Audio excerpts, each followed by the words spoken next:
So this is a Beaver Guest Lecture Series for the Loyola University general population. And without further ado, I would like to introduce our former Dean of the College of Music and now the Provost of the University, who is also a trumpet player, and Ed Cavett. Thanks, Andy. Welcome. And on behalf of Loyola University, we want to welcome all of you here. I wish we could have done differently with the weather for you tonight and today, but I understand things will start to get better in the next couple of days.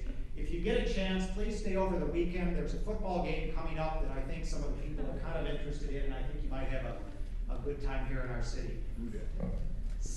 Thanks, Andy. Good. I did want to mention a couple of things very important in introducing your guest for the evening, Terence Blanchard.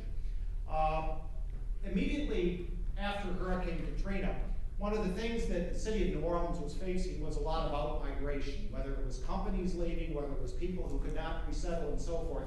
And the city for almost 2 years saw an awful lot of things leaving the city. With the help of our guest, who I'm going to introduce in a few seconds, along with John Snyder, who's in our audience as well, they worked very hard. At the time, Terence was the music director for the Thelonious Monk Institute, which was at the University of Southern California.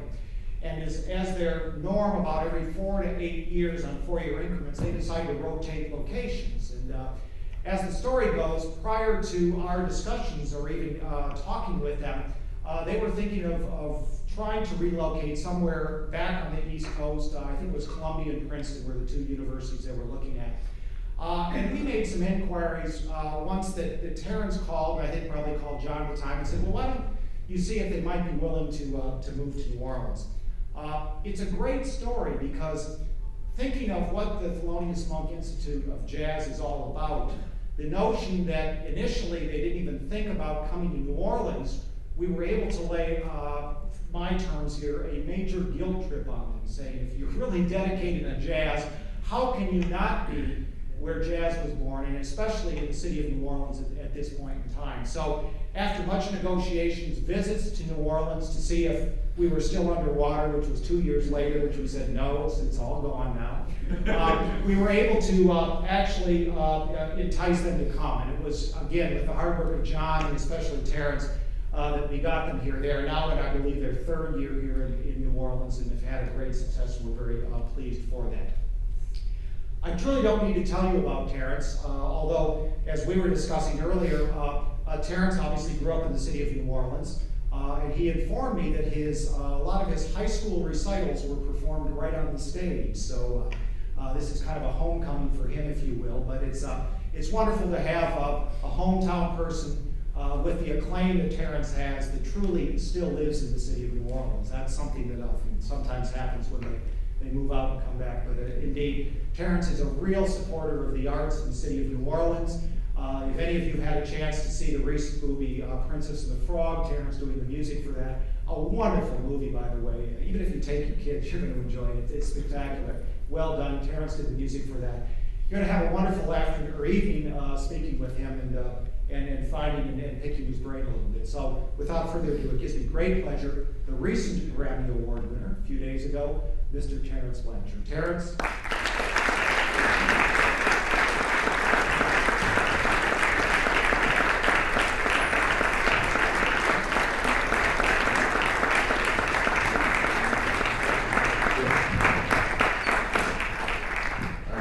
Congratulations. Thank you. So you played the best jazz solo of last John, you're not. I think they're amazing. Oh, A there you little go. worse tonight. Oh. This is the 2nd year in a row that Terence has won for best jazz soloist.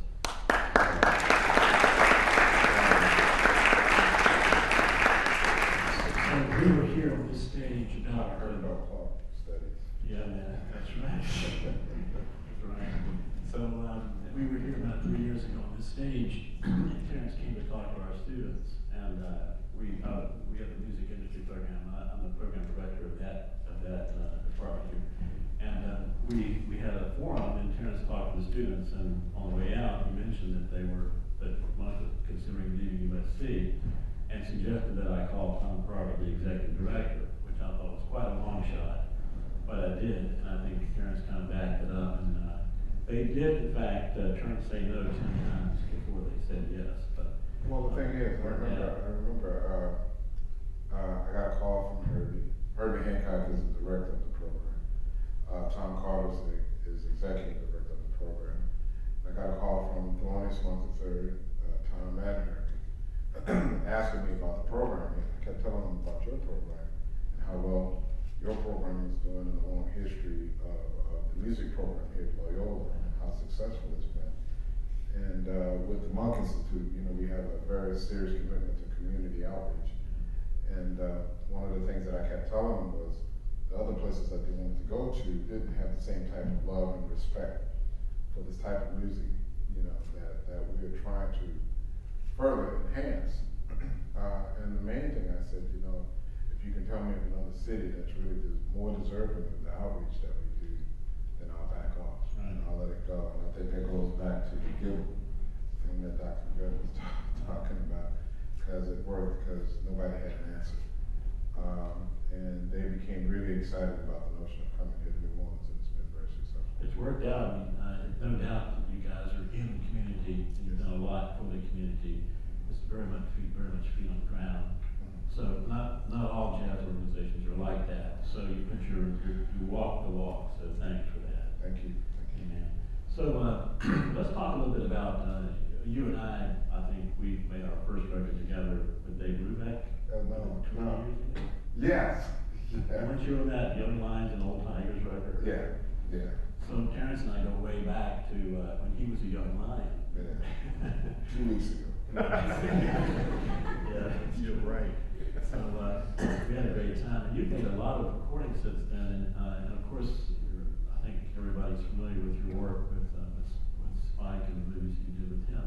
How did that come about? And I mean, how did you come into being one of the top film scores? Well, you know, it's always, I always go back to something this drum jazz drummer Carl Allen used to tell me all the time. He said, you know, luck is when preparation meets opportunity, you know, and basically that's what happened with me.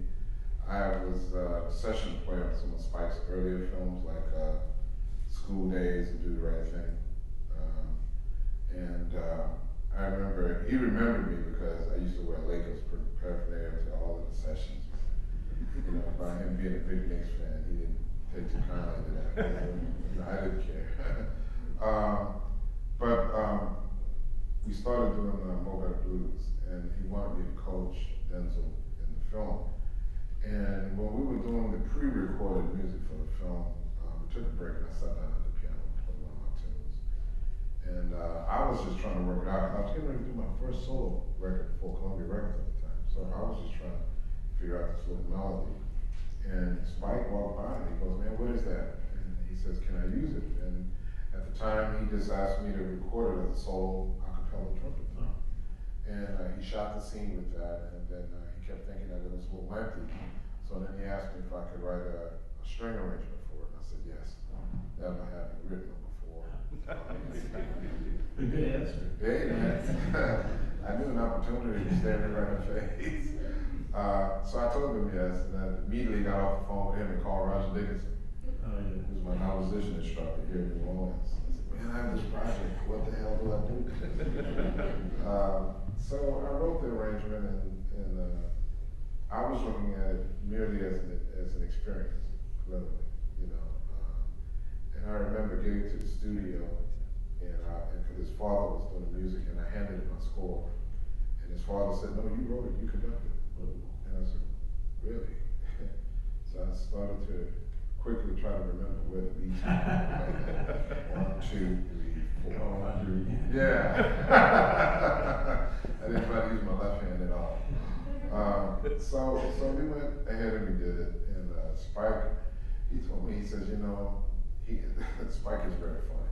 Because Spike will test you. And this is a lesson for a lot of folks out there.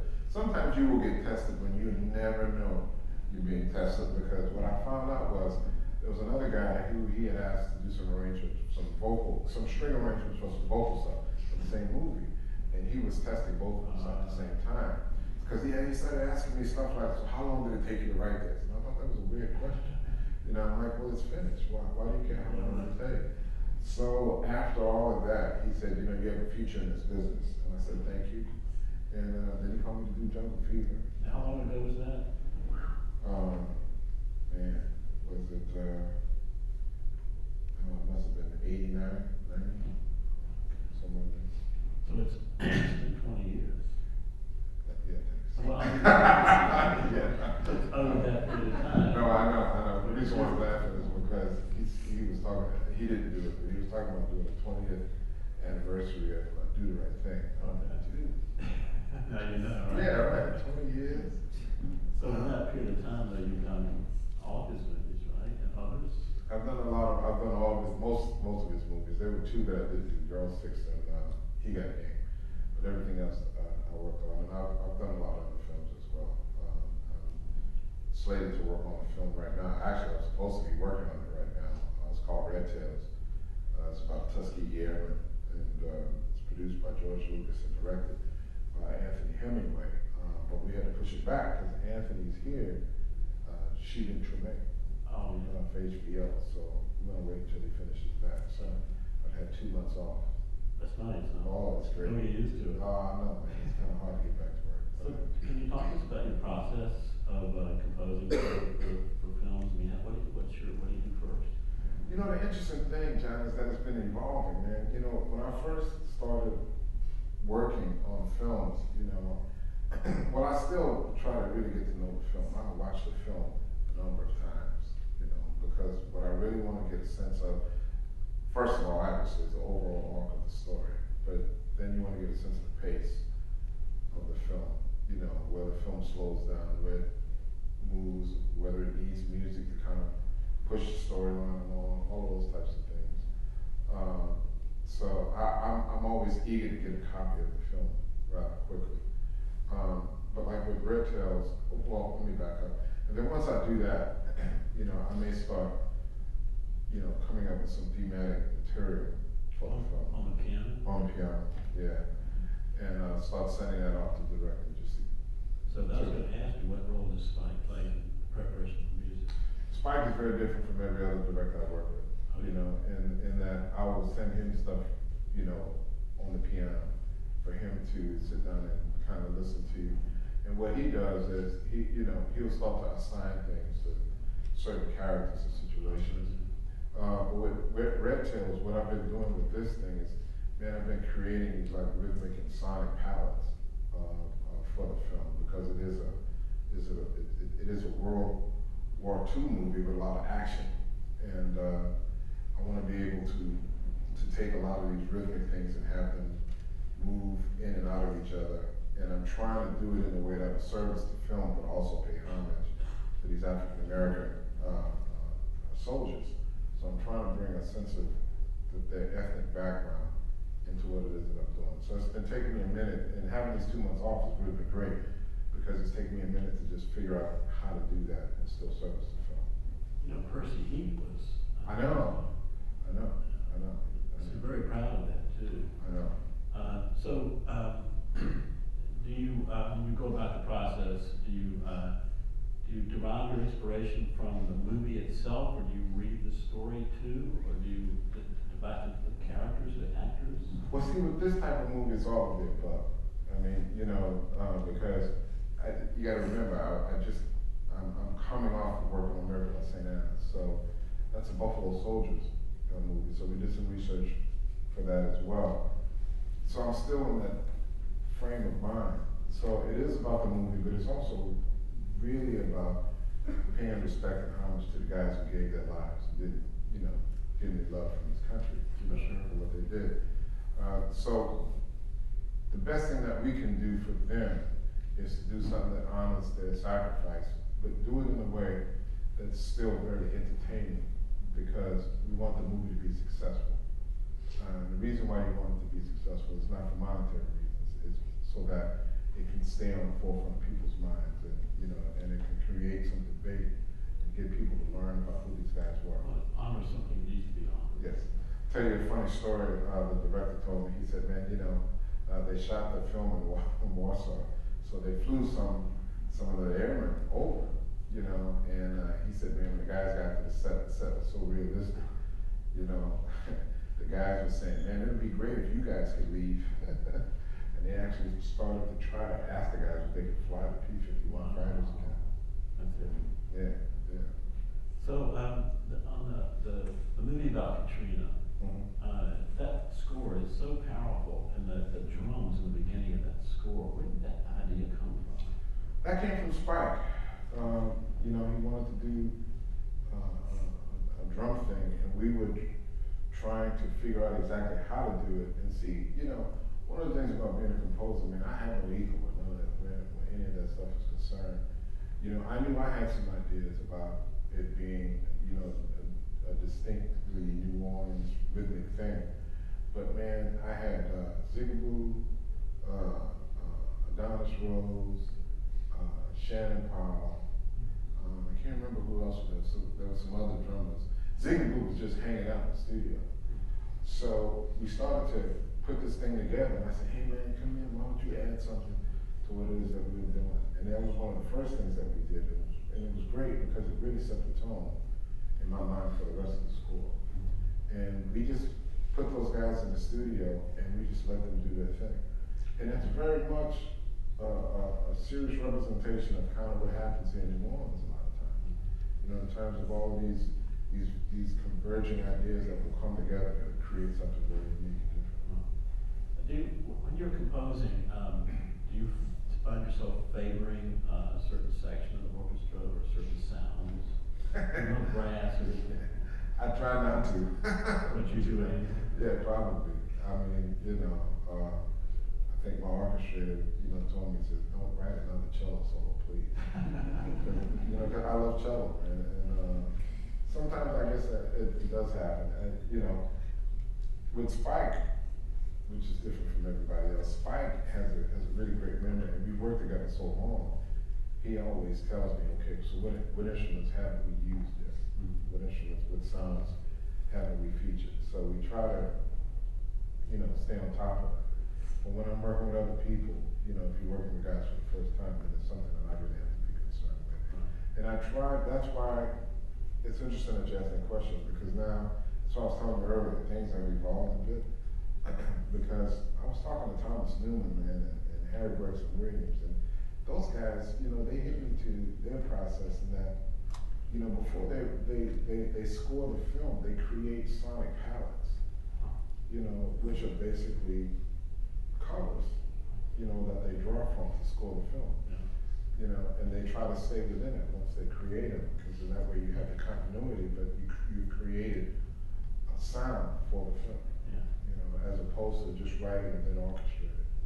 You know, if you know that you're working within with a certain framework, you know, all of those other things still exist in terms of orchestration, but you know, you created these characters, so to speak, and you have to utilize these characters to help tell a story. You know, when like the Mel Gibson, Danny Glover movies, they would assign Eric Clapton to one character, David Sanborn to another, to kind of give a musical persona. Do you think that way when you're composing? Sometimes. I mean, that's Spike's approach. Spike loves doing that, you know, and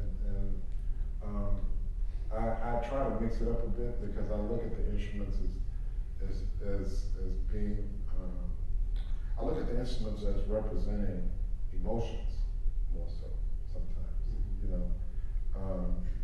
Sometimes, you know, if you hear something played by alto flute, it gives one type of impression. You hear the same thing played by cimbasso or tuba or something like that, then it takes on a whole other color. So I try to think in those terms. What about, do you have heroes in terms of film score? Yeah. You really love? Oh man, I love Thomas Newman, Harry Gregson Williams, those first two. I mean, all of the greats, Jerry Goldsmith. I mean, you know, Mark Bernstein. Is there a particular score you can point to that you think is so? Ooh. Well, with Thomas Newman, I always talk about his first one that I really love, which is Shawshank Redemption. You know, and Harry Gregson Williams, he has so many. He had one that he did here, Deja Vu and Man on Fire. One of the things that I love about those guys is that, well, the reason why I love them is that they seem to have very strong compositional skills, but they also have a very strong handle on technology. And the thing that I love about them the most is that they use each one for their strengths. They don't try to get the electronic world to imitate or emulate or do something that you can do with real musicians. They use them for their strengths in terms of rhythmic, tonal colors or whatever, they deem appropriate for what it is they're doing. What's the ratio of live musicians? I mean, you use orchestra, Yes. right? Do you think of the orchestra as the voice of your score? Do you add other instruments, other music from other parts of the world, or is it really the symphony orchestra?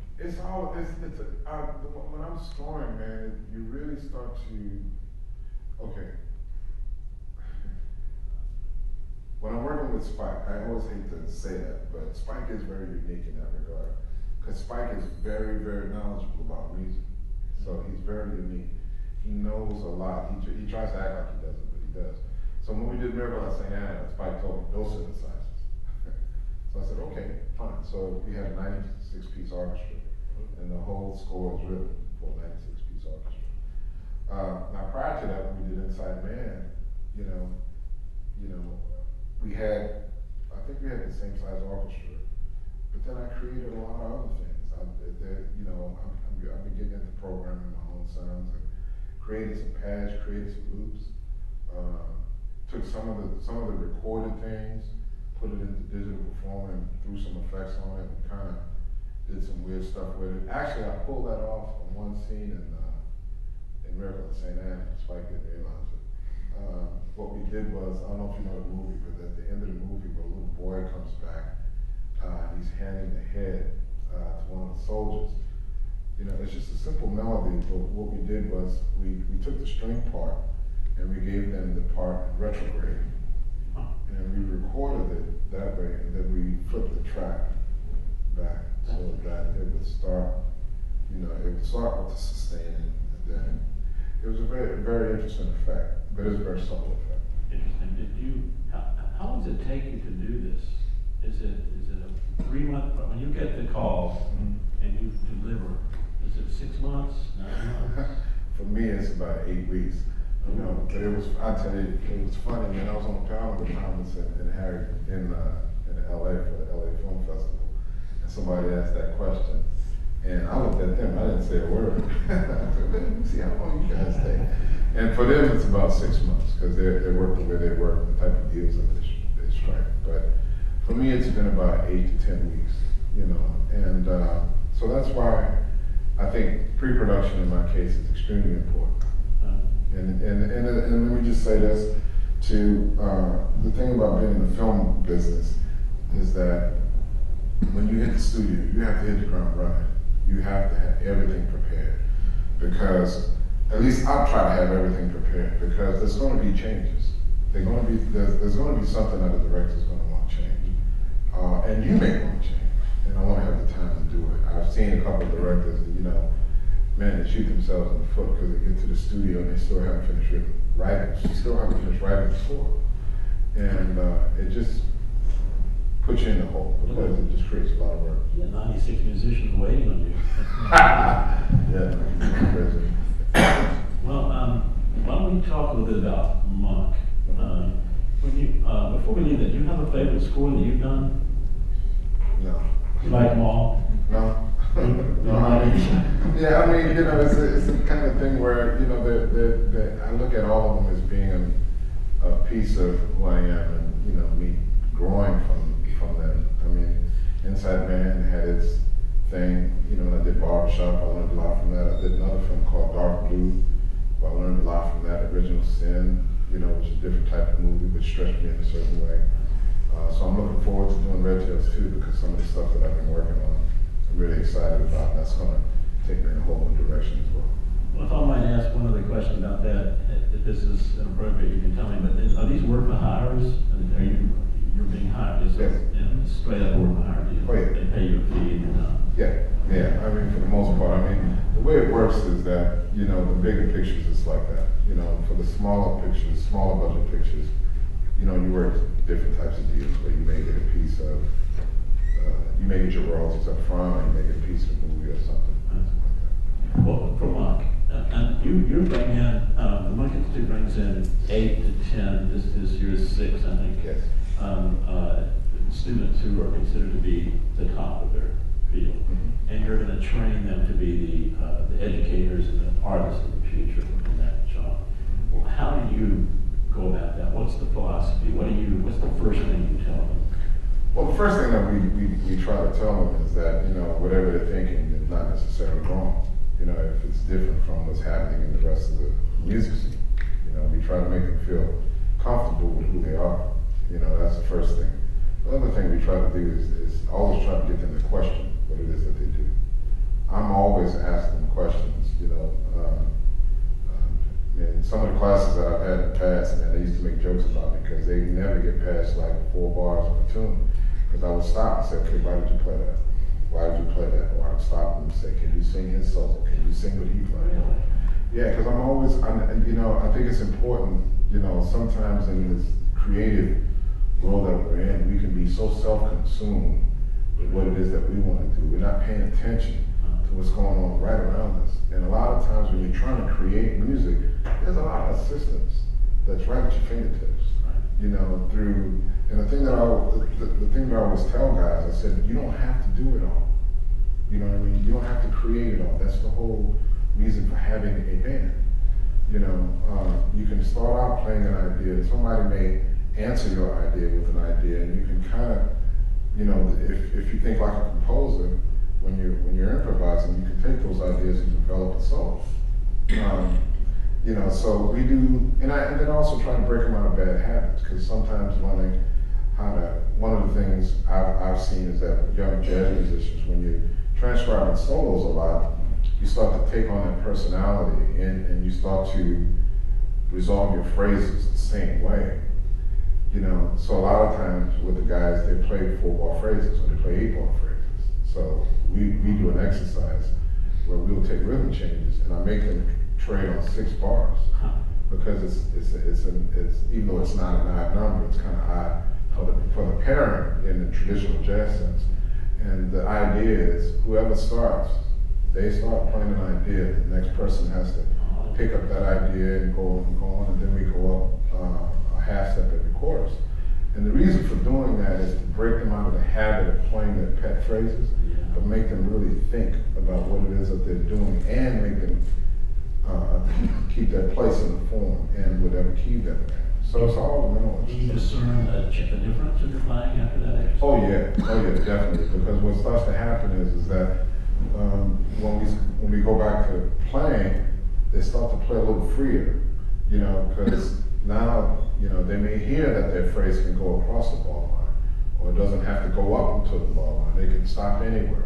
It all depends on how you want to develop your idea, you know. And then the other thing too is that I take some of the things that I learned from Roger Dickinson, you know, a concept called "If I Could Tell You, I Would," and I teach this to them in terms of composition, and I make them write all the time, you know. And the reason why I make them write all the time is because it's different when you have to commit an idea to paper. Sometimes when you're just playing around, you just may play something you're not really thinking about, and you go, oh, okay. But when you really have to sit down and commit it to paper and look at it, you have to make some hard choices about what those notes are and what the phrasing and the rhythm is going to be. So we do a lot of writing. Then I do a lot of exercises with them that they hate, where I make them write a composition in 30 minutes. Yeah, you know, I say, and the thing is, with this concept, you know, I always ask them, or I tell them, I said, when you bring your composition in, you should be able to explain every phrase. You should be able to tell me where the phrase came from with this concept that we work with. You know, and because the thing is, I want people to understand how to have continuity in their compositions. And it's really interesting because, man, I see it all the time. The kids, you know, kid bringing in the tune, and then for some reason I'll say, okay, well, where'd you get this idea? And I'll get usually the answer will be, well, I got stuck and I just threw it in there. And the thing that I'm trying to get them to see is the reason why I asked the question is because that part of the tune had no relationship to anything else musically. So I'm always trying to get them to stay focused on how to develop ideas and how to deal with continuity and make sure that they are always raising their game. Because, you know, when I play with some of the greats, man, you know, that's the way they are. I mean, Herbie Hancock, playing with him 10 weeks every night, Dude, man, I mean, I tell it as a joke, but it's true. I mean, about the third, fourth week, my brain was tired. Really? Yeah, man. Because he would just do things, and the thing is, you can tell they're not random.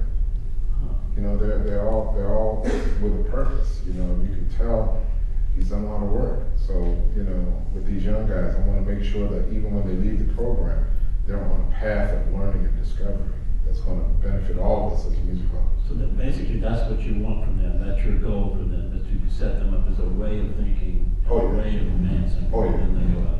Well, I tell them, I said, you may not grab this concept while you're here. Right. It may hit you, you know, a few years later. But the thing that's interesting, they all start to get it, you know, because when they go out and listen to live music, they can tell. You know, I'm always on them about listening to each other, always.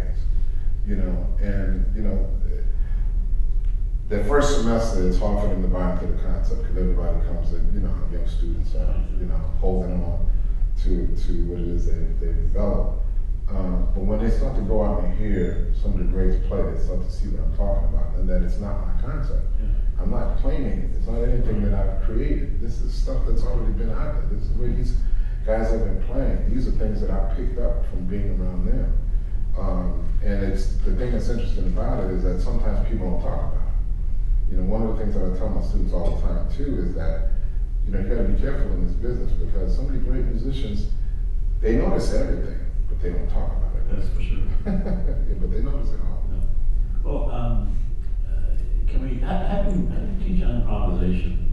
How do you go about teaching that to students? Well, the interesting thing about being at the Monk Institute, which is kind of cool for me, is that these guys are basically graduate students. So I don't have to deal with the fundamentals of improvisation. They all have that particular skill down to a certain degree. But what I do try to do, I try to teach the very essence of what improvisation is. Because sometimes in jazz, what we consider to be improvisation is basically regurgitating a bunch of ideas that we've learned. And we put them in succession. And we call that improvisation. And that may not necessarily be what improvisation is. What I try to do is once the guys have a firm handle on the language of jazz, is to try to get them to say, okay, now let's take an idea.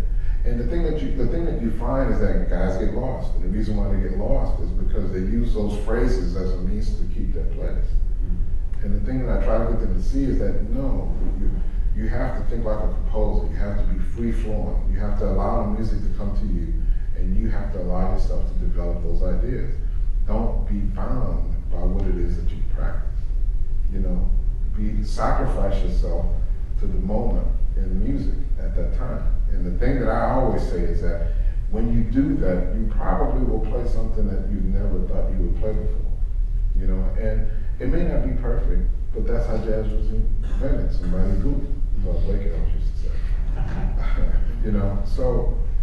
But that discovery portion of it is a beautiful part of it for me, because you know you'll find it's like, man, it's like going to church. You know, it's like, you know, sometimes you go to church, you weren't expecting nothing. You're just gonna sit there and then go home and watch the game. And next thing you know, you're up on your feet clapping and stomping and doing everything else because the moment grabbed you, right? So that's what I want for these guys as musicians. And the thing about it. The thing that I think is so hip about it is when you start challenging these guys in that way, they all come up with different stuff. That's what I love. Nobody sounds the same. You know, they don't go, no, they don't do that. You know, everybody will come up with something different, and that's the goal. That's the goal. Herbie used to say, he said, listen, man, you know, in the 80s, you know, when we came along, the whole thing was to try to find young jazz musicians, because there were a lot of guys doing something else. I know you remember that whole period.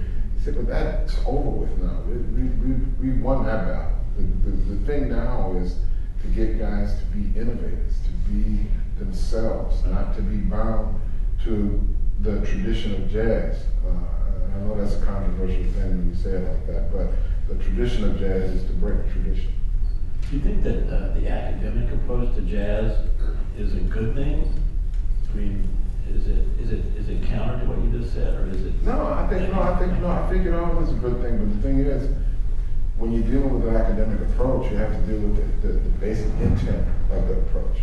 Because I've been in some situations where there's an academic approach. There's an academic approach to music, and it's great because it all stems from a concept of openness, you know. But when we start to, here's one of the things about education that I think is lacking when it comes to the arts. We don't recognize talent for what it is in jazz. Sometimes we see some very talented guys, but just because they don't play a certain way, we don't validate it. We say, no, but he can't. He needs to play like this. He needs to play like Wes Montgomery, and he needs to do this, and he needs to do that. And to me, that's ludicrous. You know what I mean? Because we're not gonna all be the same.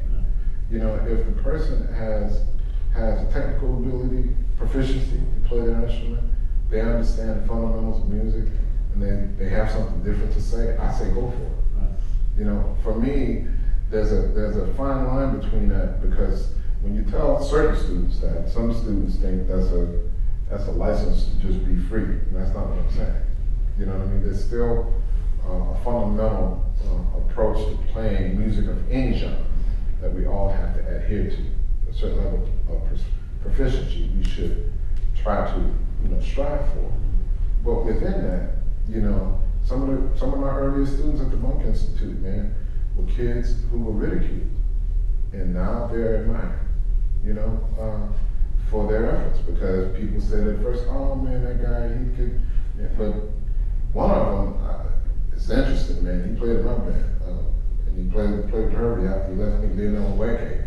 During his audition, I remember when we auditioned him in LA, Herbie and Wayne, they'd sit next to me, and when he started playing, they responded like little kids, like, whoa, what is this? And they got so excited about it. Now, this is a guy who was basically told at another school that he couldn't play.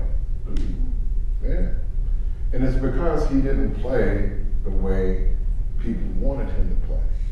And I think that's a danger. We have to, and I understand it, because I know we have this desire to get kids to understand what it is to play jazz. I understand that, I do.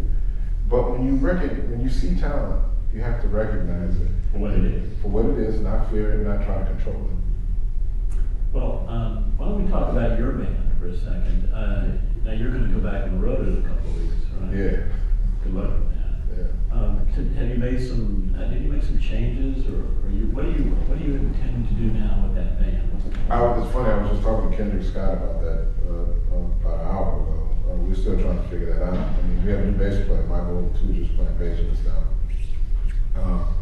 But we're still trying to figure it out. We don't know. I mean, I've been enjoying my vacation, man. It's the first time I've had this amount of time off since I've been in the business. So, and with the Saints playing the way they've been playing, man, oh my God. It's been a beautiful ride. Yes, great. Yeah. As a matter of fact, I had to play last night at a function, man. I said, oh, that's right, I played the trumpet. I need to practice. Do you practice every day? I haven't during this vacation, no, but I do practice. What do you practice? Man, I still practice scales and fundamental things, you know, and then sometimes when there's certain ideas that I want to work out, I practice those, but I'm always trying to refine my technique. How do you approach breathing? I mean, that's probably the most important thing for us as trumpet players. Well, you know, my trumpet teacher, Bill Fielder, man, he was a great trumpet teacher. He just passed away not too long ago, but he was an amazing trumpet teacher. He used to tell me, he said, sometimes we overcomplicate it. He said, it's a very complicated process. He said, but I'm gonna tell you like this. He says, when you put your foot on the gas, you don't know the inner workings of the engine. So he said, monitor your body when you yawn. He says, because as babies, we breathe the correct way. When you look at a baby and you watch a baby breathe, babies breathe the correct way. For some reason, when we get older, we tend to forget that. We start to breathe in our shoulders, and we're really not taking in a lot of air. So when you yawn, watch that your shoulders don't run. You don't go when you yawn. When you yawn, you take everything into your midsection. So I remember that from when I was a kid, and that's some of the stuff that still stays on my mind to this day. That's a good one. I know we're probably just about out of time, but I wanted to ask you just one last quick. Where do you see yourself as a composer, and as an artist, and as a band leader, say in 5 years? Well, it's interesting that you asked me that. I was just commissioned to write a piece for the LPO. So I'm working on a piece for them that's going to be played in February of next year. Then I was also working on the deal right now for a commission for St. Louis Opera Company, where they want me to write an opera that should be due in about 2 or 3 years. So I see myself expanding my career, you know, still having a band and performing because that's my first love, but engaged in a lot of different things. There's a dance company in LA that also wants to choreograph some music that I've written. And like I said, you know, just continuing to make records, CDs, recordings. Files, right? Waves. You just switched record companies, right? Yeah, I want to come for it. So, because they often do a lot of money, or? Well, of course. That's no way. Really, that's what happens when you get those Michael Jackson type of deals. Have you made your first, now, with the Cornell West record? Yeah. And that was a big deal for you, right? Yeah, it was a lot of fun. You know, people kept talking about Katrina so much with the last record, Tale of God's Will, that, you know, when it was time to do the next CD, I didn't want to let the story go, but I didn't want to do, we're having such a hard time type of story either. Because I'm very proud of what has happened in the city, you know, with a lot of folks who've been doing a lot of great work to try to rebuild this area. We have a hard problem to solve. Yeah. And we've taken steps to solve it. Well, you know, it's been amazing to see because we've been doing it in spite of a lot of things.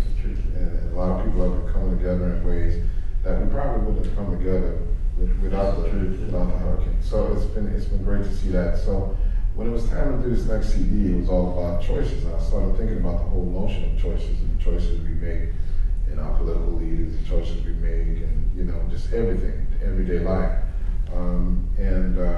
Wanted to really create some debate around that topic.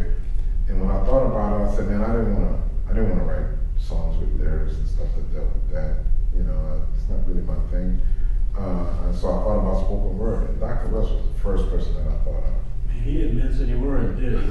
That dude doesn't if you get in his way, he's going about over you. Well, you know, the thing that's interesting about him, man, is that he did it all off the top of his head. Well, he's just brilliant. Oh, he's amazing. And when you go to his office, he has all different types of music there. Yeah. All different types. He's a big Sondheim fan. You're kidding. You know, man, he loves Sondheim. He loves Sondheim. He has Sondheim, Train, Dizzy, Miles, all different types of stuff in his office. But, you know, what you hear on a CD is, you know, or a bunch of excerpts from a 1-hour conversation that I had with him. But we just sat down and we videotaped it and we mic'd him up and we just talked for an hour. And it was interesting, man, because if you listen to the CD, I kept saying we want to record him and just cut him in, you know. But I couldn't stop responding. He would say something, I'd be like, woo! And yeah, you were like a student. Yeah, man, I kept saying, man, I kept telling myself, be quiet, shut up. You know, But what he was saying to you was penetrating. Resonating. Yeah. And you know the interesting thing about it, the beautiful thing about it is that I put a lot of those things in a sampler that I traveled with, and I had a foot controller where I would trigger a lot of those phrases. And, you know, people who didn't know what the project was about, and people who did, wherever we went, man, there were a lot of people who were heavily affected. It's a great by idea. those words. That's a really cool idea. That's mixing media there in a way that was predominant. Yeah. I wonder if should we open to questions? Anybody want to ask any questions of Terence I Blanchard? got a quick one. So, How would you describe the sonic palettes like you're talking about? You're talking about EQ stuff or just? oh, you mean for the film album? Yeah, the film stuff. It's a lot of different things, man. Some of it, you know, I have like a little drum booth in my studio in my house, so I've been experimenting with mic placement. I have a lot of ethnic percussion. So some of it is me creating my own rhythmic loops, you know, a lot of different parts, and then I slice them up and I put them into a program called Stylus, you know, and then some of them is just me recording them and mixing them down.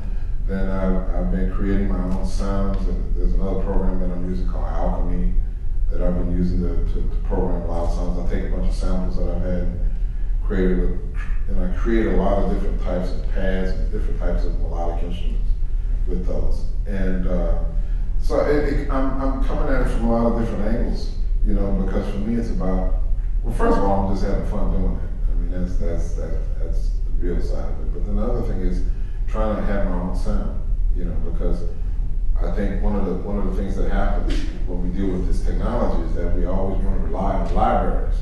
And I don't want to do that. I don't want to rely on the library. I want to create my own sonic palette. And I've been having a lot of fun doing it. You know, like I'm looking at this array right here, and I keep saying to myself, man, I'm like, yeah, that's what I need is a match stereo pair of microphones. Yeah. So you don't use samples? For some things, I'm trying to get away from that because I had done that so much in the past. I'm trying to get to the point where I'm creating my own samples. You know, like, for example, with Miracle at St. Anna, you know, Spike said no synthesizers, right? But what I did was I had a friend of mine who's a percussionist in the Pittsburgh Symphony, Tim Adams. And Tim drove down with a bunch of instruments, man, and the engineer I work with, man, he came over and brought 2 C12s. Wow. And some B&Ks, and we set them up in my little drum booth, and you sampled everything, man, everything, and I just let it play, and we created a lot of sonic textures just from that. Great idea. Yeah. So, for me, it's the fascination. To me, that's just the same thing as orchestration. The fascination is not relying on somebody else's idea, but let me see what I can do. And I just would encourage you to do that because you shouldn't be intimidated by all the knobs and whistles and stuff that you see on some of these programs with some sense. You know, just get in there and start messing around and just start to find some things, you know. And I think you would be pleasantly pleased with what you come up with. This guy. Yeah, I was wondering, what was it like working with Loyola on your album choices? Loyola, man, is a really cool guy, man. I've been knowing him for a number of years, and we worked together on some concerts that we were doing of Spike Lee's music from the movies. And in talking to him, I always got the sense that he was into jazz, just listening to his records. And then talking to him, you know, he started telling me how he grew up listening to John Coltrane and all that stuff. So I said, well, dude, well, man, we need to do something together. And we were supposed to do something together a few records ago, but, you know, I didn't know exactly what it was going to be. So when it came time to do this particular CD, I said, well, man, I got to get this guy, you know, on the project some kind of way. And I love this tune, When Will You Call? You know, he had another tune that he brought in. We didn't put it, didn't make the CD, but it's on iTunes as an extra track. But he came in, and when I told him I wanted to do When Will You Call, he said, man, it's funny because he wrote that tune with Robert Glasper, and they wrote it as a jazz ballad, but it's on his first record, more like an R&B thing. But see, the thing that, you know, my son is singing and writing material, and I knew he was a fan of Bilal's, and I wanted him to come to the session because one of the things that I want young vocalists to know is that there's a certain level of professionalism that you need to have to be successful. And one of the things my son saw with Bilal is how when we got in the studio, we asked him to do those 2 tunes, you know, and they were his 2 tunes. But then all of a sudden, we realized Kendrick had a tune. I said, well, man, Kendrick. He said, well, Bilal, you think you can do this? He said, yeah, well, give me the music. So there he is, looking at the music. Then we had another thing. We said, hey, man, can you just put some backgrounds on this? He said, okay, yeah, but where do you need me? You know what I mean? Just like that. You know, and just to tell you another thing, too, while we're on that subject, years ago, I can't remember how many years ago, it was a while ago, but we did a commercial for Pepsi with Spike, and it was done as Carmen, the opera, and the vocalist in the commercial is Beyonce. And let me tell you something, Beyonce came into the studio, man, and she was on it. I mean, she kept saying, do you need me to double my part? She tripled her part. Phrasing and pitch, intonation was immaculate. You know, so it's always interesting to me, and I'm just putting that out there, you know, because I think sometimes people underestimate the level of talent that successful people may have. They may think, oh, they're just successful because, no, they're successful because they're great and they're professional. That's a nice story. No, the funny part about that story was we had to get rid of all the Coke cans. You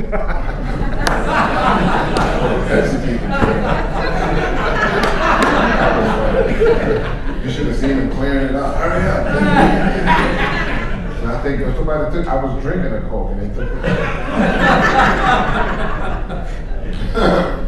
Yeah, that was it in bad? Yeah, right. I thought it was a joke, no, but they were serious. They were serious. Well, one more question. I have to just, not to diss you as you're doing you're moderating and interrogating with Terence, but many years ago, faculty member here, Walker Percy, published his own interview with himself. Uh-oh. And so I'd like to sort of bring that into focus, even though you've mentioned that musicians don't talk about the music per se. But if you were interviewing yourself, what's the one question that maybe you carry around with you all the time that maybe really never gets, it wasn't discussed tonight or it hasn't ever been asked, but if you were interviewing yourself, what's the question that you carry around with you? And then maybe you could articulate some part of that answer. I don't know if it's so much a question as it is just a thought, and is what are you looking for? You know, that's when you ask that question, it's the first thing that comes to mind. That's what I'm always reevaluating. You know, I'm like, well, what am I looking for? And the thing is, I know it when I feel it, I know it when I hear it, and it's an interesting scenario because that's the magic of art, I think. You know, I think we have to study technique, we have to study craftsmanship and all of those things to be prepared to manipulate those kernels that are given to us from whatever you want to call it, God or divine or whatever you deem it to be. But I think that's the thing that I carry around with me all the time, you know. And the interesting thing about that is that I'm getting to the point now where I'm starting to hate these divisions and labels of music, you know, because, man, I can sit down and listen to Wagner, I can sit down and listen to Train, I can sit down and listen to, you know, D'Angelo and enjoy it all for various reasons. And I hear the core essence of what music should be in all of it. You know, I know people get hung up sometimes on certain things, but for me, I'm starting to see all that stuff break down. You know, when I did that tour with Herbie, man, we were playing some music, I don't even know how you would describe it. I don't even know how you would classify it. It was improvisational music, but it was running the gamut. It was going all over the place. And some of the things that Herbie was playing as a pianist, you know, would challenge anybody's notion of what any type of music is. So for me, that's what I've been carrying around. What are you looking for? It started out as jazz for me. It started out as a means to express myself, but now it's moving into a whole other thing. Because when we did Tale of God's Will, that particular CD to me was a CD that wasn't even my CD. It was like a CD of the city in a weird way. You know, it was a CD that was born out of something else that was outside of me as a person and as an artist. So I don't know. I mean, the other thing I carry around is like, if I'm interviewing myself, I'll probably say, why the hell did you do that? You know, which I guess most of us do. But that would probably be the main thing. What is it that you're looking for? Because I think that's the journey. I think that's the journey for any artist. You know, you're always trying to make the perfect record, recording. You know, painters trying to make the perfect painting all the time. And then you always find flaws. And the thing that I try to tell my students is, well, a good friend of mine, Bryce Winston, just did his first CD, and Bryce is a bit of a perfectionist, right? And you know, I was telling Bryce, I said, Bryce, dude, you're not gonna make it all in one CD. You're not. You know, I said, there's an interesting scenario that happens that when you record, at least in my mind, being the band leader, as soon as you play the last note, there's a hell of a lot of knowledge that overcomes you that you didn't have right before you finished. As soon as you finish, you go, damn, I should have. You know what I mean? It becomes very clear. But what I started to realize is that's the beginning of the next project. You know, and you have to be aware of that, not beat yourself up, but then understand that this whole thing is a journey throughout your life. It's a journey. You know, just enjoy it when you have it, and just keep moving forward. You know, the interesting thing about being with Herbie is that, man, okay, I'm gonna tell you this story, and I'm gonna let it go. But this blew me away about Herbie, because all of us, we look at Herbie, and I know most of us think of our favorite Herbie Hancock record. And we go to a certain period, we say, oh man, I love that, whatever. So we were playing a new arrangement on Speak Like a Child. And it has some different types of rhythmic phrases, and he changed the meters on some things in the tune. So it was very different from the early arrangement. But one day in sound check, the guys started playing the early arrangement from the 60s, and Herbie started playing, and man, they started swinging, and man, we were sitting there going, woo, woo, and we were sitting there grooving and dealing with it, boom, and all of a sudden Herbie stopped, and he said, man, that sounds so old to me. And for him to say that, the guy who created it, man, that was a wake-up call. That was a serious wake-up call. I'm like, okay, see, not living in the past, can't.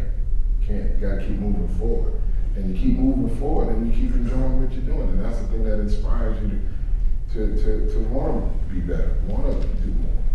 You know, Herbie's gonna be 70 years old, man. And on that tour, man, he had more energy than everybody, because he still has a passion for playing music. That's what I want to have. Everything that I do. That's a good way to end this, huh? Okay. So everybody,